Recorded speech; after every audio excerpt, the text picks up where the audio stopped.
You're listening to The Big Picture here on KPFZ, and we are back this morning after quite a bit of a time off.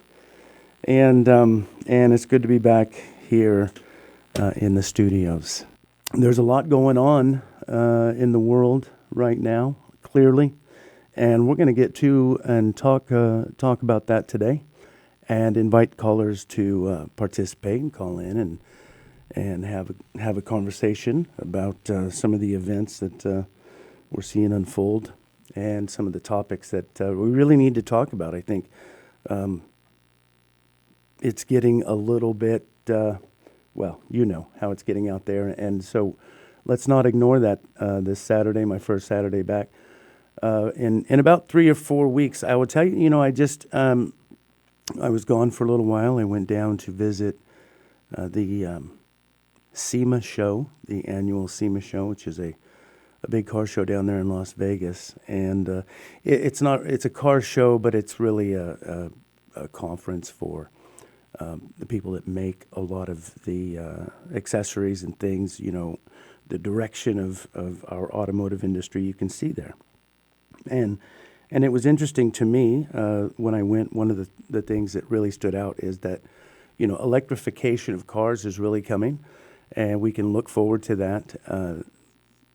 As far as even, to me as a car person, somebody that loves, rebuilding and fixing cars and everything racing. To be able to save those old automobiles, the ones that we love, all the old body styles. They make now electric motors. You can just take out your old gas-powered motor and drop in an electrified system and hook it up, relatively easy. The cost is still up there a little bit, but the procedure's pretty easy. And so what we're going to see, I hope, in the future here pretty quickly is that a lot of resto modifications on these cars to where they have taken the old ICE out, the internal combustion engine out, and swapped it with an electrified motor. And that was exciting to see, and there was a lot of great examples of that. And so that was in Las Vegas. And then this weekend there in Vegas is a big Formula One race, which is happening right now, this weekend. And they're going to be racing tonight down the strip, 200 miles an hour, over 200 miles, 210 miles an hour down the Las Vegas Strip at about midnight. I think the race is going to start at 10 p.m. And they are, of course, they have taken like a year and a half to build this track that goes down the strip and then around the block and around a few of the hotels and the Sphere and all of that. And that's quite a spectacle. If you can catch that on TV or on the internet, I would highly suggest it, because it's just something, and to me, again, this goes back to a lot of our shows that we've done in the past talking about high school sports and things. We see a resurgence or a new interest in international sports car racing here in America. And I think that's exciting for our young people. And again, this goes back to at the SEMA show, another topic they talked about was this shortage of automotive technicians that we have. It's like a crisis. And there's news about it that you can see, on internet and TV news. This crisis of we don't have anybody to work on our cars anymore. No young kids are coming in to replace the people that are retiring.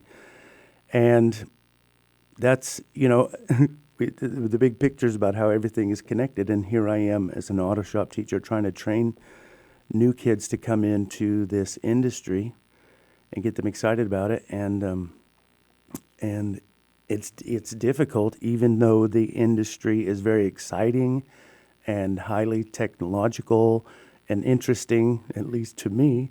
It's hard to break those kids away from their cell phones and get them to look at what's available here. And racing, seems to be one of the ways to do that. So that race is taking place this weekend. Check it out on YouTube. I think there's also Peacock channel, I think it's playing on there. So let's go. I'm going to go now and turn to our topic of the day, which is politics and religion, I suppose. It's Thanksgiving time coming up. And, when we go to visit the family, that's usually what gets us all in trouble, is because we start talking about politics and religion. So to celebrate that and just to get it out of our system now before you take off to go have your dinners, we'll just have that discussion here, and then people can call in and vent their opinions on the air, and then you won't have to take it out on your families. All right, so having said that, let me get into this clip here. NBC from the Adrian Arsh Center for the Performing Arts in Florida. It's the third Republican debate.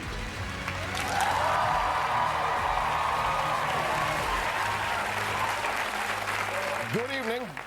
I'm Lester Holt, and welcome to the Republican Kids Table Debate. Let's meet the candidates. Former New Jersey Governor Chris Christie. My wife said I could try this one more time. Former UN Ambassador Nikki Haley. Excited to look good in comparison. Florida Governor and owner of the world's most upsetting smile, Ron DeSantis. Entrepreneur Vivek Ramaswamy. I'm gonna talk a lot tonight. And finally, South Carolina Senator Tim Scott. Oh, is that me? It is. Let's get to the questions. Mr. Ramaswamy, if elected, what would you do on your first day in office? I'd like to begin by not answering your question and instead use this platform to say, her daughter is on TikTok. Keep my daughter's name out of your voice. Almost said that right. Mr. Scott, anything you'd like to add? I have a girlfriend. Okay. Listen, about her, she is real, and I know her, and she is my girlfriend, and we met through dating, and for her, I feel a real sense of human love.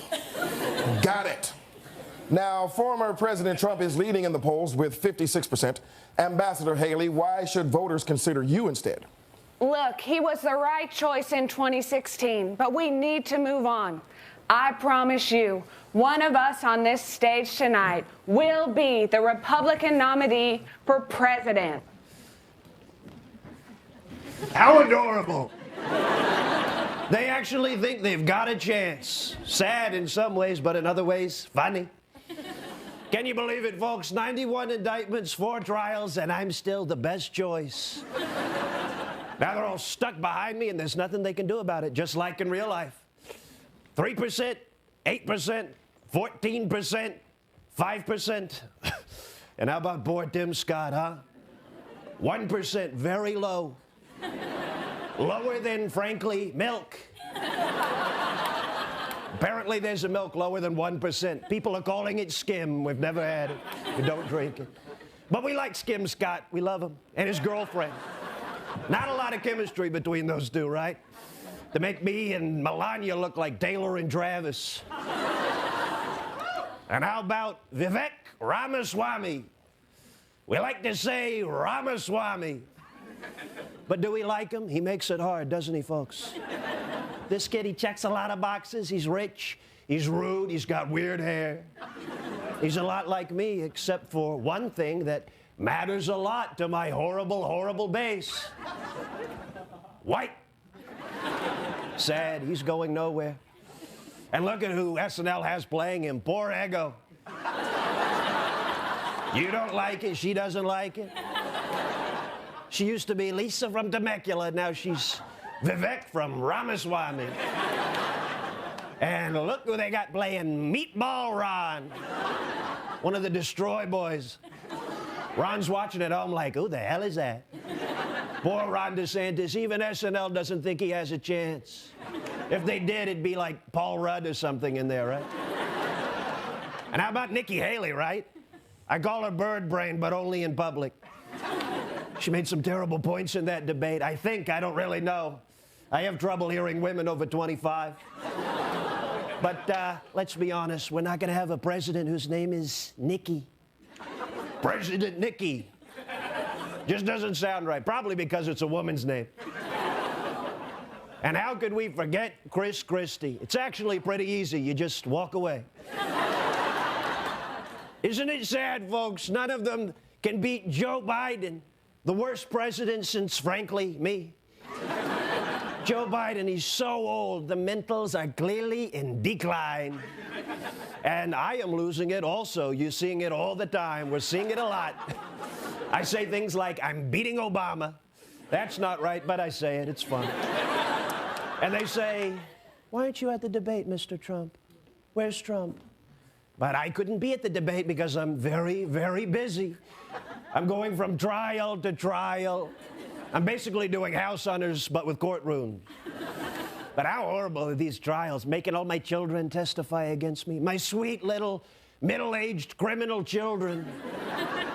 So awful to bring in the family. It'll be very sad when I pin it all on one of them, probably Eric. Wow. Look at him back there, still frozen, trying not to blink, trying not to move. Stuck on stage while I cook. But they're after me, folks. They're coming after me. They're saying I committed fraud. Not true, okay? Not true. I've committed a lot of things, adultery, treason, a lot of fraud, perhaps. But I've been on my best behavior in court. The judge asks, did you approve these financial reports? And I very respectfully say, you're a dumbass. This is a sham. When I'm president again, I'll have you executed. They're not big fans, especially Tish James, Attorney General, who is very racist. The worst kind of racism, racism against whites. After everything we've done for the world in terms of airplane and with regard to Beach Boys. So that concludes the debate, and that's probably a wrap on some of these impressions as well. Look at Ego, so relieved. Anyway, I'll pick one of these lucky 5 to be my VP, or in many ways, I will not at all. Maybe in my 3rd term. And live from New York, it's Saturday night! All right.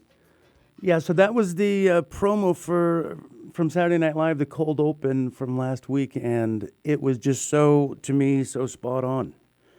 And, you know, Saturday Night Live, as we people of my age know, it's been an icon of TV for 40-some odd seasons, 47, almost 50 years.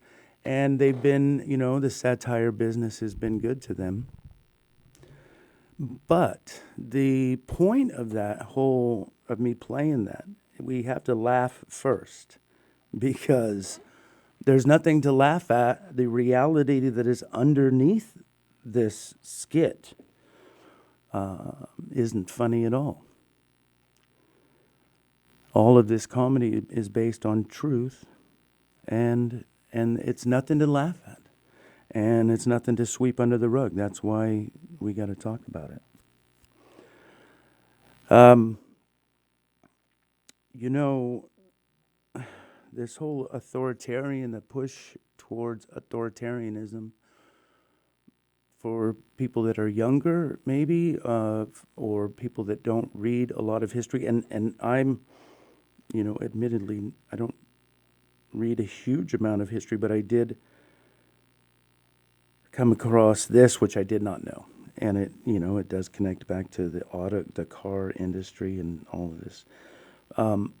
In this country, we sort of have you know, obviously the anti-Nazi, anti-fascist perspective or American viewpoint. But there are people in our country that don't think like that want or would vote for a fascist dictator, authoritarian leader. And I use that term loosely, leader. But they you know, strive for that. They are making plans to make that happen. There's this whole machine under Trump that is moving in that direction. And then they have a whole base of followers and voters that agree with and really don't have a problem with that concept, with that idea that we should have a country with a leader that's more like China's leaders or Russia's leaders or Hungary's leaders or North Korea's leaders. You know, that's what Trump has always espoused, that those people are strong and he admires them and wants to be like them, wants to be literally in that club. And on the surface, or I think before we think too much about it, you would think America just flat out rejects that 100%, but it's not true. That's, you know, we have that whole faction of people that are here that want, that believe that that's a good direction for us to go. We have other leaders talking about, and this is not political leaders, this is a business leader. Let's take a listen to this one here. Let's see what this guy has to say here.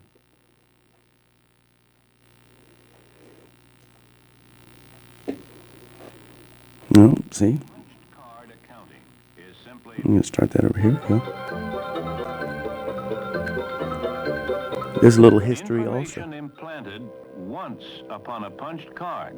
Punched card accounting is simply a matter of letting machines shuffle the papers. When machines do the adding and subtracting and multiplying and comparing and printing, business facts are handled with increased speed and improved accuracy. Before there were modern-day computers, businesses and governments all over the world used punched card systems to track the flow of data. IBM was a pioneer in the original punch card computing system. In the 1930s and 1940s, one of IBM's main international subsidiaries was in Hitler's Germany. And IBM continued to do business in Germany during the lead-up to World War II, despite growing international boycotts. In 1937, IBM's CEO Thomas Watson became the first American businessman to be awarded the Medal of the German Eagle by Adolf Hitler himself for bettering economic relations with the Third Reich. In his book, IBM and the Holocaust, historian Edwin Black argues that Nazi Germany relied on IBM's punch card technology to carry out their systematic genocide of Europe's Jewish population. He writes, card sorting operations were established in every major concentration camp. People were moved from place to place, systematically worked to death, and their remains cataloged with icy automation. IBM has acknowledged that the Nazis used equipment from IBM's German subsidiary during the war. They have said that the company finds the atrocities committed by the Nazi regime abhorrent and categorically condemns any action which aided their unspeakable acts. IBM has not confirmed allegations of deeper involvement in the Holocaust, saying that many of its records from that time were destroyed or lost during the war. But it is safe to say that IBM understands the potential danger of what happens when information technology is used for hateful and anti-Semitic purposes. Yesterday, IBM officially suspended all of its advertising on the platform X, formerly known as Twitter, after a report from Media Matters found that its advertisements had appeared next to tweets promoting Hitler and Nazism. An ex-executive responded by saying the company has done a sweep on the accounts that Media Matters found, and they will no longer be monetizable, and that the specific posts will be labeled sensitive media. Oh, the irony, isn't it? IBM coming out after their past with Nazi Germany. Now they're the woke ones because they're looking at Elon Musk and Twitter or X, whatever, saying, nah, we're not going to advertise because you're the anti-Semite now. Man. But see, and it goes to my point that we wonder, if we don't have to wonder about how these beliefs are still manifesting, here in our society. They've been here for all the time. They've been here the whole time, and we just don't teach our history like we should. We whitewash it, and we don't teach it like we should. Now, there's another article. I'm going to play the finish of this, but there's another article about Henry Ford, and that was what I was making the connection with the automobile industry. Henry Ford was like the CEO of IBM here. He had the same anti-Semitic views and connection with Hitler. In fact, Adolf Hitler had and you can check this for yourself, Adolf Hitler had a picture of Henry Ford in his office when a reporter came to talk to them before the war was breaking out. Hitler even said, Henry Ford was one of his heroes for his views on Semitism and the Jewish people. To be clear here, they are not taking down the Hitler Nazi tweets. They are going to label them sensitive. That same day, ex-owner Elon Musk publicly agreed with an anti-Semitic tweet on the platform, one accusing Jews of pushing hatred against whites. Musk told the anti-Semitic user, "You have said the actual truth." CNBC reports that tweet prompted other companies to also pause their ads on the platform, companies including Apple and Disney and Comcast, this network's parent company. Despite the backlash, Elon Musk, the richest man in the world and the owner of several of the world's most important technology companies, he is now openly agreeing with some of the most poisonous right-wing anti-Semitism that is out there. There is a dark history of what happens when American business leaders become complicit or active participants in this kind of anti-Semitism. The question now is, how do we as a society respond? Right. So how do we respond? How do you respond, callers? 263-3435. Right here in Lakeport, Lake County, and also on KPFZ.org. 88.1 FM. Go ahead and give us a call. How are we going to respond? Are we going to just sit by and allow this to happen, or are we going to stand up and say enough is enough? So what do you think? Let me go to the phones. You're on the air. Gee, it isn't often that I hear a new word on the air. Hey, good morning. Subsidiary. I think she was trying to say subsidiary. Who was that? The lady who you had, commentator. Anyway, it's kind of weird how men who make an awful lot of money get weird. And Henry Ford certainly did. He was a really strange man. Yeah. Money does affect. Money is a big part of the problem, right? Power poisons, apparently, or something. Sure. Something goes on. Although that doesn't happen with all men. Some men take great success in their stride very well. But these Henry Ford and I've got several others. Well, Howard Hughes. Howard Hughes was a classic nutcase. Okay, we're going to let's listen to some more, shall we? Yes. All right. We'll get right back to you. Now, Rachel Maddow, she is on MSNBC, and clearly MSNBC is on the left. But she has written a book, and this clip is not to promote her book, is to talk about the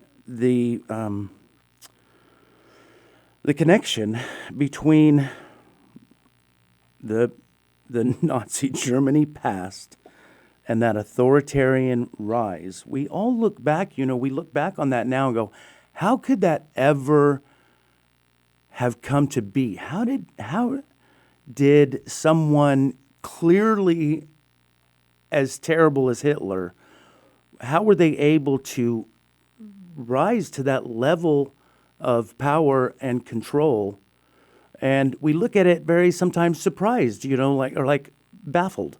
How could that possibly be? Until you look at America today. And there's no surprise in America today. We can clearly see it happening again. There is the authoritarian leader. He's no longer pulling any punches. He's like, this is what we are going to do. They have said, he's hired, or he's not fired, I guess, Stephen Miller, who was one of his strategists or did some job for him when he was president. And Stephen Miller, we know, is a terrible human. But Trump is still using him. Stephen Miller, they're putting plans. They've got plans for basically concentration camps. They said out loud, we will open camps right away, containment facilities. We will round people up. We will use the military to do so. And they are making no bones about it.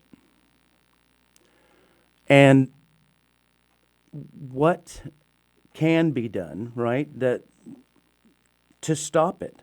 Well, some people are saying, that Joe Biden's candidacy isn't strong enough to not let that happen. And maybe we'll see some change in that. I don't want to make I'm certainly not going to make any predictions about it, but I would tell you what my personal hope is that Joe Biden does realize that he's not the strongest candidate given his situation, and everything as it is now. He's not the strongest candidate either, and runs the risk of losing that election to a presumed nominee, Trump. So my hope, this is my personal and opinion and hope, is that he drops out. He finds a replacement, and I'm hopeful that it's someone I think we know here in California pretty closely as far as our leaders, and finds that replacement, and they sort of make this transition at the last minute, maybe. Who knows? What I feel like, though, there was a move to get Trump off the ballot in some states, Michigan or Minnesota, and also in Colorado. And that in Colorado, that movement failed. So Trump will be allowed to be on the ballot, even if he is an indicted, right, accused criminal, accused seditionist, whatever. And he's still going to be allowed to run, which in itself doesn't make any sense to me, but we'll see. We'll see. So Rachel Maddow, she wrote this book. She did talk about this whole story, and I'm not going to play it for you here, about Henry Ford and how his views were the same, very much the same. But where does the past meet the present? So here we have the new Speaker of the House. Okay, Speaker of the House was recently elected Mike Johnson, and a very conservative, religious representative from Louisiana, and with a lot of rhetoric who is just, sort of really worrisome, I think, to listen to. But he will still be Speaker if Trump was to be elected next year. Next year, he would still presumably be Speaker of the House. And now you have a combination, is what people are talking about. A combination of the two would be really devastating. Let's see what this, let's see what this is being said on internet. With Jen Psaki. The biggest danger to the world in 2024 is Donald Trump. Not war, not a pandemic, not climate change, the former president and leading Republican candidate. He's the biggest danger. And don't take my word for it. I've said versions of this before. That's according to The Economist. In recent days, the former president elevated a call to arrest the judge and prosecutor in his New York fraud case, vowed to put his perceived enemies in a mental institution, and compared his political opponents to, quote, vermin. And what is really frightening is that his language is clearly intentional. On Saturday afternoon, Donald Trump posted this Veterans Day message, pledging to, quote, root out the communists, Marxists, fascists, and radical left thugs that live like vermin within the confines of our country. That was a post, a written post. You see, that, man, vermin, using the word vermin, that is a direct Nazi reference. And that was written into his speech. And not only was it written into his speech, he copied and pasted it onto his online account, whatever it's True Social. I don't know if it's on where it's at, but he put it on out as a post in a copy paste. And so he's intentionally using this term vermin to describe his political enemies or people that disagree with him. That is an authoritarian strategy that is well known and well documented. To dehumanize your enemies is a way to make your followers able to think about them in ways that, makes them not human anymore. If you call people vermin or rats, and your believers listen to you enough, they start to believe that, and then their hatred towards them, it gets justified in their own heads.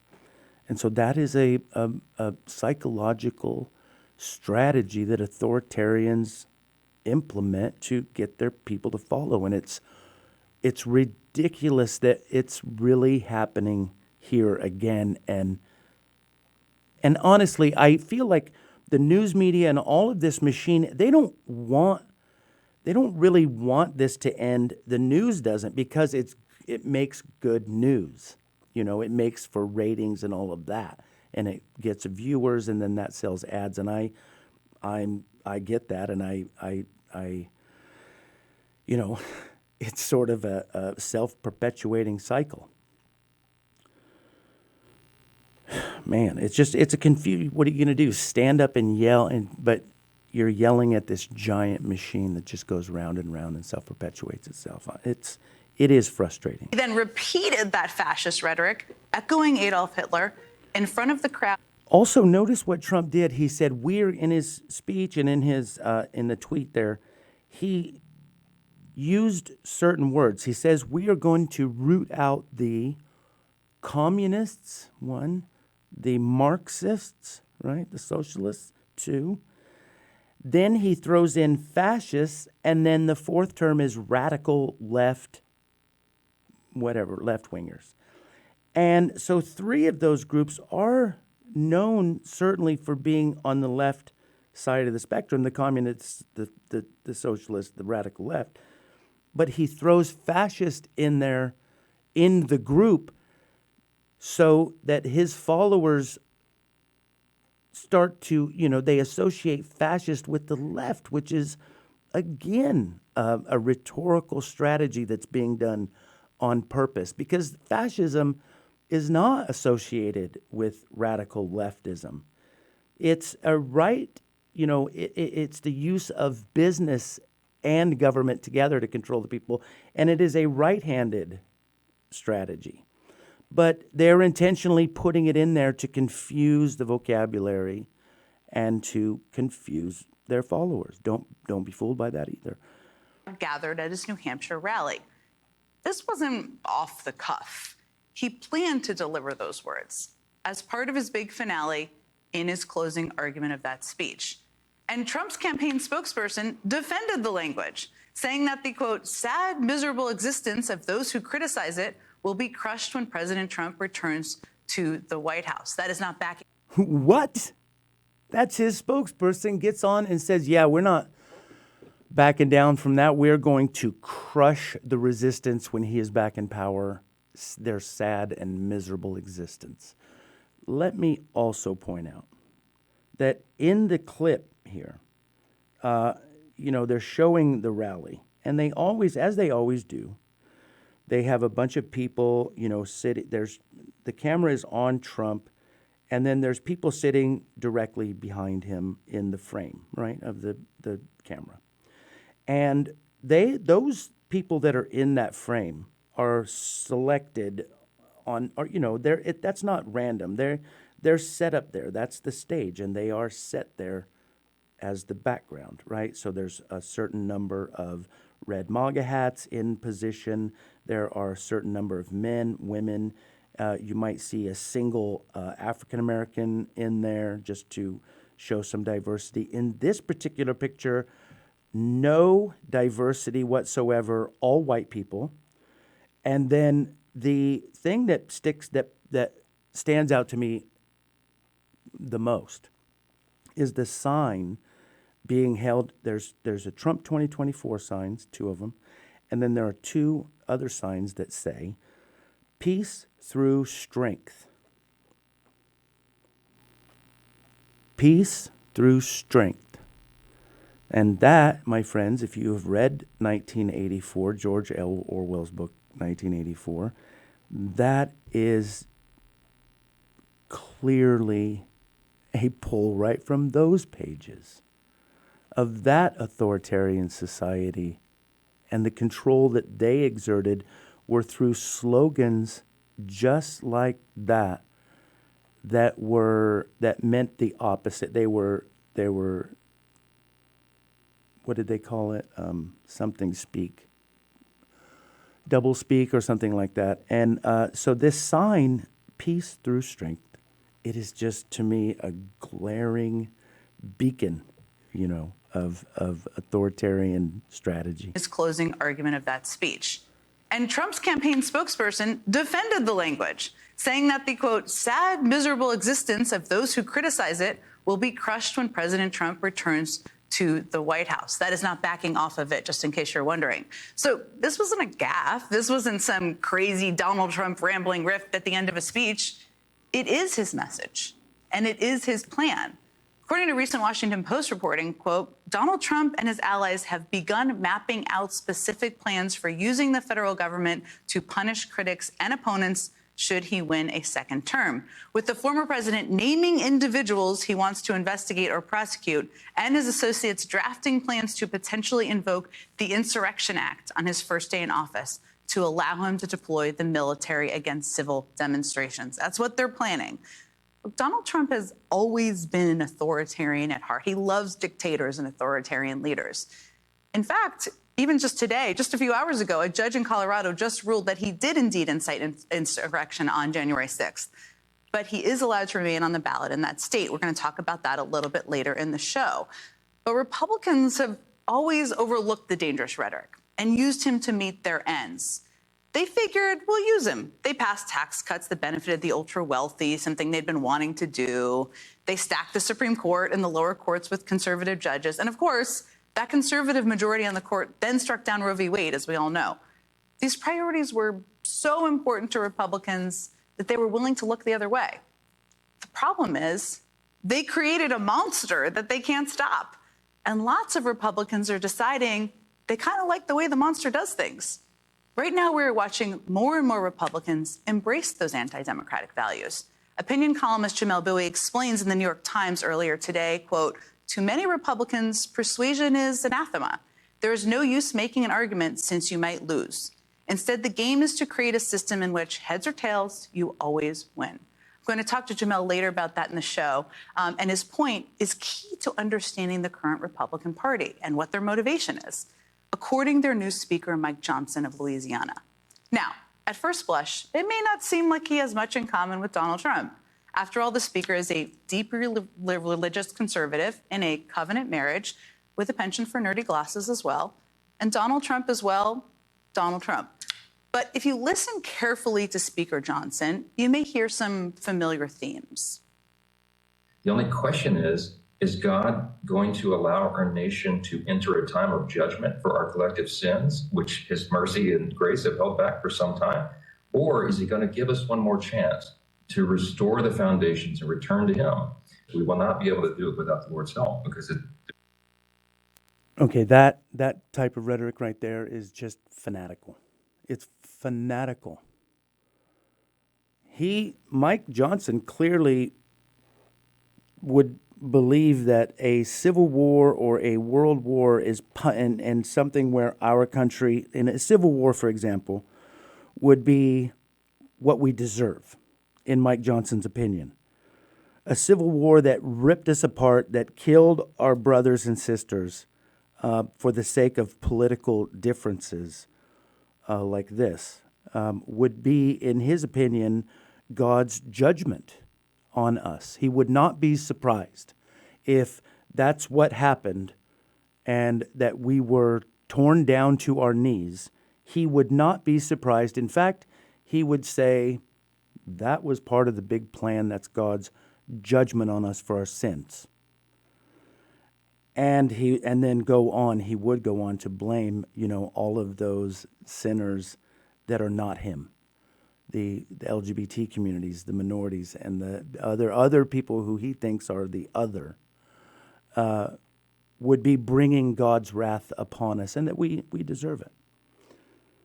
So the flesh is, and the mistrust and the sin and everything is so great here that this is going to have to bring people to their knees. And I believe God is about to do something. See. Yeah. Man. 263-3435. You can call in and make your comment. We have about 5 minutes left. And Joey Lewis is getting ready to join us here in the studio. And I know he has some great, interesting guests for you today. So I am going to start to clear out of here. And as I do, please go ahead and feel free to call in the last couple of minutes if you would like to make comments or anything that you would like to say. And I'll start to get us out of here. Thank you, Lake County, for having me back. Thank you. Oh, I got a caller here. Let me get 1 second. Coming on line one. There you are. Caller. Hey, John, it's Andy. Hey, Andy. Hello. Real quickly, you were going to play the promo for the Silent Fund Drive. Oh, yes, here it is. I heard it. I just want to remind the listeners that we're in a pitch. We're in a fund drive, and we're going to do it quietly, but we got to mention it a little bit. The best way you can take action on what John's been talking about is keep this station going. So he's going to cue that up, and we're going to hear it, and we hope you take some action today. Thank you very much for calling in, Andy. You're right. That's the best way we can support, or the best way we can make a change is by supporting our community radio, just like this. It sure is. Yeah, so... that might be under threat, too. Okay, man, thanks. Thank you. Here we go with that promo.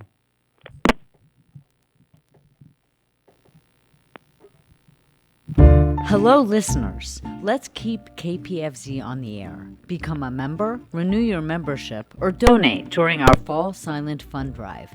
Visit kpfz.org and hit the donate button on the right side of the screen, or send a check to KPFZ-FM, P.O. Box 446, Lakeport, California, 95453, or call our office and leave a message at 263-3640. We recommend the sustaining level, $10 or more a month, on your credit card, automatically renewed every year. It's easy, and you'll hardly notice, but we will.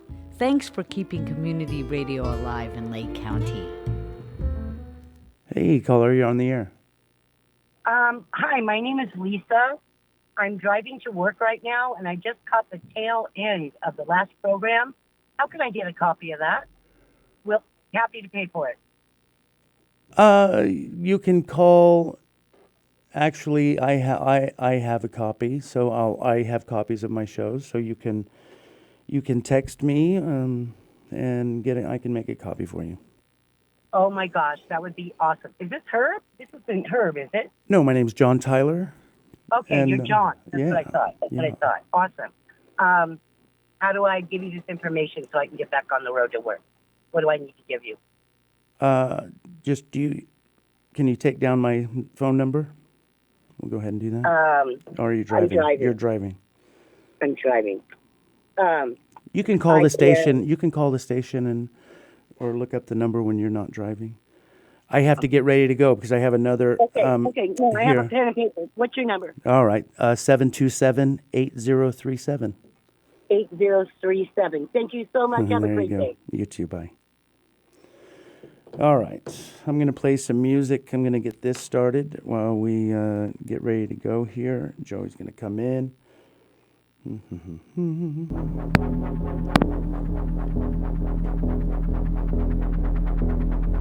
And thank you, Lake County. Have a great weekend. We really appreciate everything you do here. Remember that silent fund drive. Support your local community radio. Help us stay on the air. Help us to keep spreading the truth.